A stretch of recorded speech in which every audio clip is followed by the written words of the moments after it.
अब नेक्स्ट में देखो क्या है, given a GP with a equal to 729 and seventh term is 64, determine S7। अगर हमारे पास आर है ना तो हम निकाल सकते हैं क्योंकि ए तो दे रखा है, ठीक है।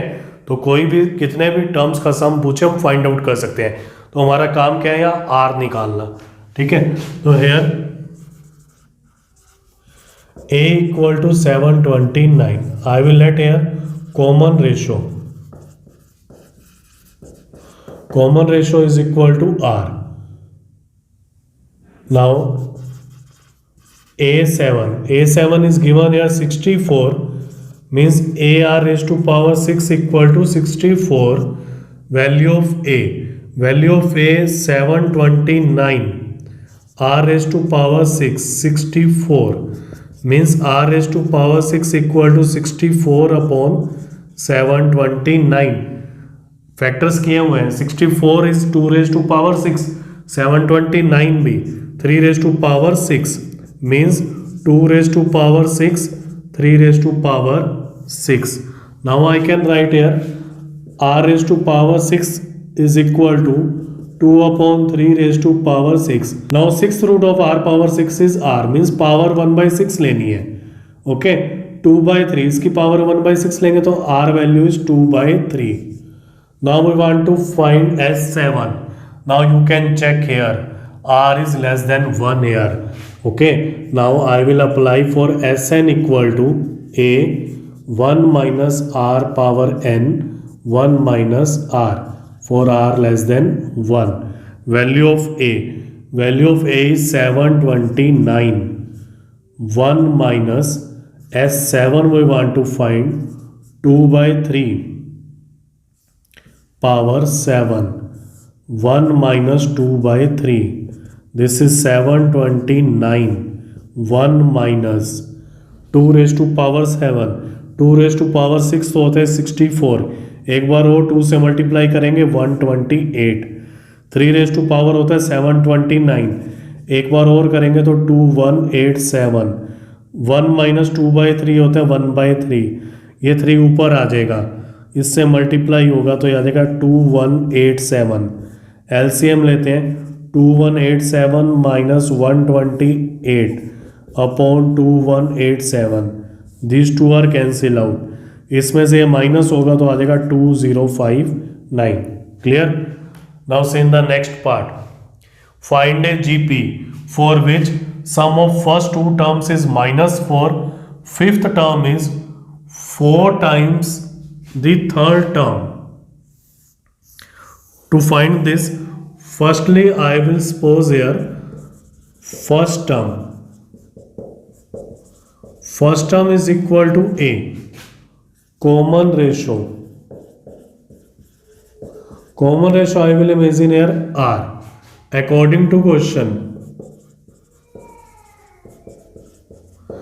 sum of first 2 terms means a1 plus a2 is equal to -4, means a plus ar is equal to -4, a common 1 plus r -4. This is equation first. And fifth term is 4 times the third term,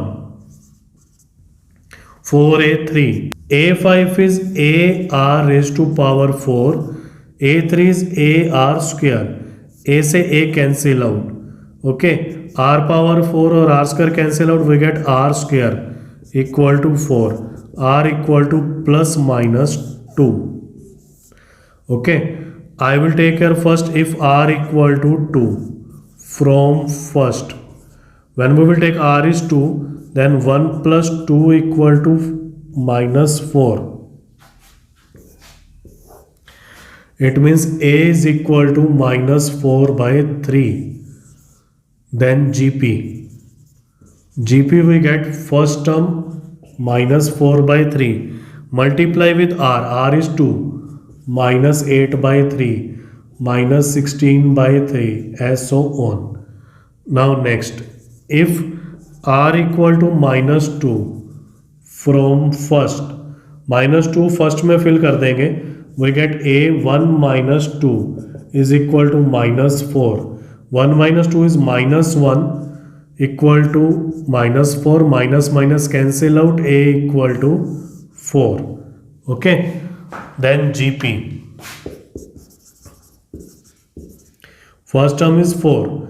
After multiply with r is minus 2. Then we get minus 8.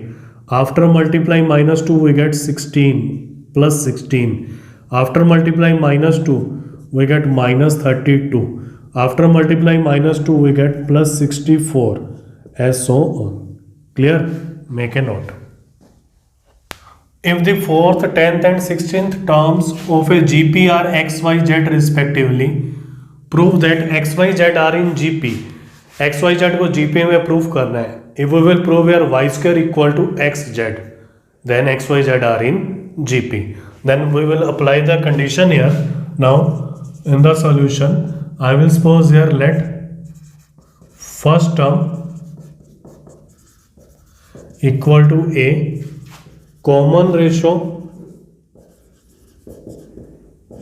equal to r. According to question, fourth term is given here x. It means ar raised to power 3 equal to x. This is first equation. And 10th term is given here y. It means ar power 9 equal to y. This is second equation. And 16th term is z. It means ar raised to power 15 equal to z. It is third.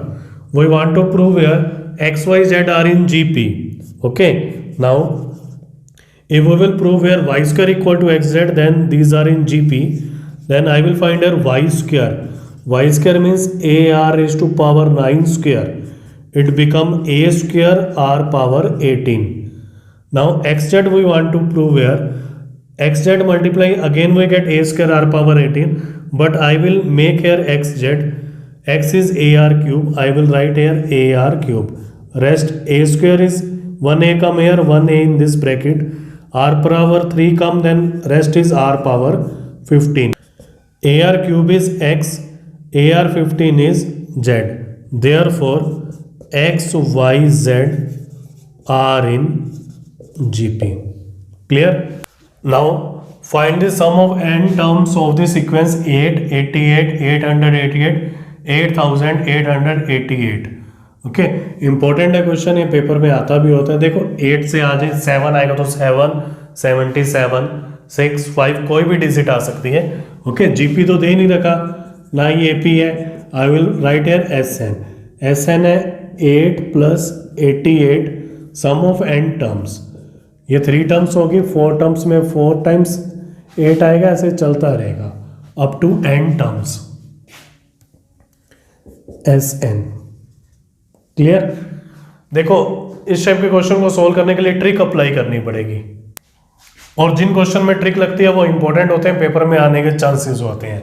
ठीक है, तो सबसे पहले क्या करना है, 8 common ले लो. When 8 is common, rest is 1 plus 88. 8 is common 11. Here we get 111, 1111 up to n terms. Now next is, हम क्या करेंगे, 9 से डिवाइड कर देंगे, 9 से मल्टीप्लाई, तो कोई इफेक्ट नहीं होगा इसमें. Up to n terms.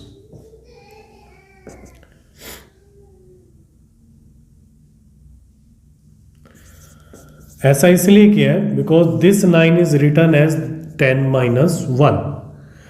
99 is written as 100 minus 1. It means 10 square minus 1. 999, 10 cube minus 1. 10 terms. 8 upon 9.